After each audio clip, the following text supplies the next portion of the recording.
구스타프 클림트. 클림트는 회화, 벽화, 스케치 등의 다양한 작품을 남겼습니다.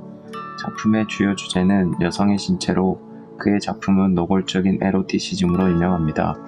시대를 초월한 에로티시즘의 전유 화가로 칭송받는 클림트는 19세기 말과 20세기 초를 황금빛 성광으로 물들인 황홀경의 그림으로 교접을 꿈꾼 화가입니다. 1862년 오스트리아 수도 빈 근교의 바움가르텐에서 태어난 클림트는 보헤미아 출신의 기금속 세공사이자 조각가였던 아버지의 수공 예품을 보며 자랐습니다.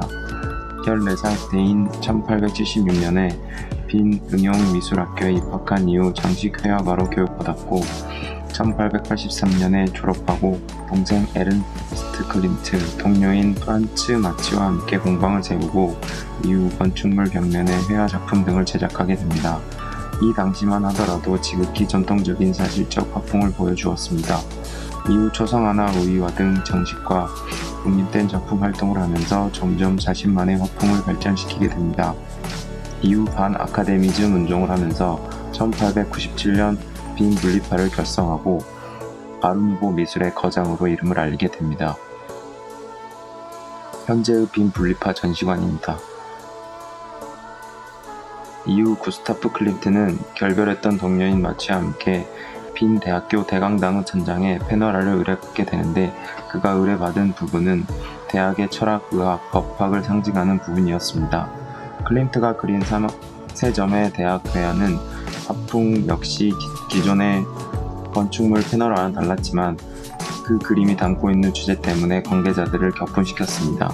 마치 인간이 우주의 이치를 알기에는 너무나 미약한 존재이며 인간은 삶에서 죽음을 피할 수 없고 정의보다 고통과 무질서에 더 가까이에 있는 것처럼 해석되는 그림들이었기 때문이었습니다.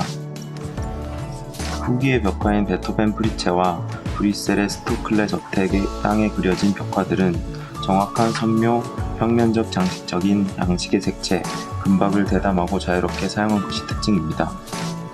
클림트의 가장 성공적인 작품으로는 입맞춤이 있고 많은 사람들이 이 작품을 보고 그에게 빠져들기 시작하는 클림트의 대표작으로 꼽습니다.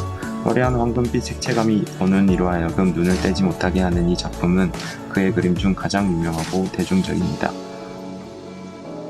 프리차 리틀러 부인 아델레 블로바우어 부인. 아델레 블로바우어는 부유한 금융인의 딸로서 매우 매혹적인 여인이었다고 합니다. 당시의 사진을 보면 그때의 아름다움을 상상할 수 있을 듯 합니다. 클림트를 위해서 기꺼이 누드 모델을 서줄 만큼 그를 신봉했으며 오랜 기간 육체 관계를 유지한 것으로 알려져 있습니다. 또한 유디트와 키스를 탄생시킨 주인공이기도 합니다. 클림트의 작품을 대하는 사람들은 화폭에 담긴 황금빛 화려한 장식성에 금세 매혹되고 맙니다. 세기 말과 세기 초 낡은 전통과 새로운 도전이 혼재된 이 시기에 클림트는 벌거벗은 여성들의 구속과 억압으로부터 해방시킨 화가였습니다. 후기 상징주의 회화의 대표 화가가 뭉크라면 구스타프 클림트는 전혀 다른 양상을 대표하는 화가였습니다. 상징주의는 모더니즘의 선구이자 제1차 세계대전으로 파괴된 유럽 문명의 마지막 꽃이었고 클림트의 상징주의적인 요소는 이 같은 시대적인 흐름과 밀접하게 결부되어 있었습니다.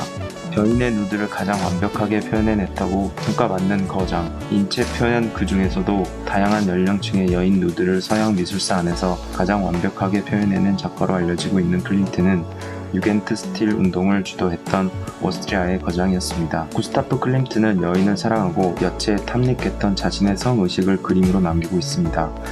다나에에서 볼 수 있듯이 그의 에로틱한 분위기는 여체를 묘사하는 독특한 작가의 개성에서 비롯됩니다.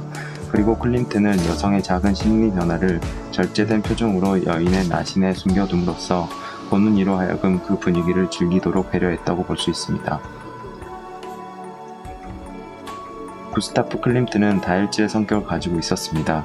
살아생전에 충분한 명성을 누렸고 주변 사람들로부터 존경과 사랑을 받았습니다. 루마니아 여행에서 돌아온 지 얼마 안 되는 1918년 1월 11일 아침, 클림트는 자기 집에서 옷을 갈아입으려 하다가 뇌졸중으로 갑자기 쓰러져 오른쪽 반신이 불수가 되고 말았습니다. 그의 부친도 그의 동생도 뇌졸중으로 사망하였기에 클림트는 늘 자신도 그같이 될까 두려워했다고 합니다. 그의 증세는 잠시 동안 꽤 호전되었으나 스페인 독감이 폐렴에 이르러 결국 2월 6일 아침 6시 자신의 비엔나 자택에서 숨을 거두게 됩니다. 현재는 희칭의 묘지에 안장되어 있습니다. 그리고 그 뒤를 이어 건축가 오토 바그너도 비엔나 공방의 창설자인 디자이너 콜로만 모저, 임종의 클림트를 스케치했던 28살의 에곤 슐레도 떠났습니다. 그의 작업실에는 아직 완성하지 못한 그림들이 많이 남아 있었습니다. 미완성의 유작으로는 유람, 신부, 아담과 이브 등을 남겼습니다.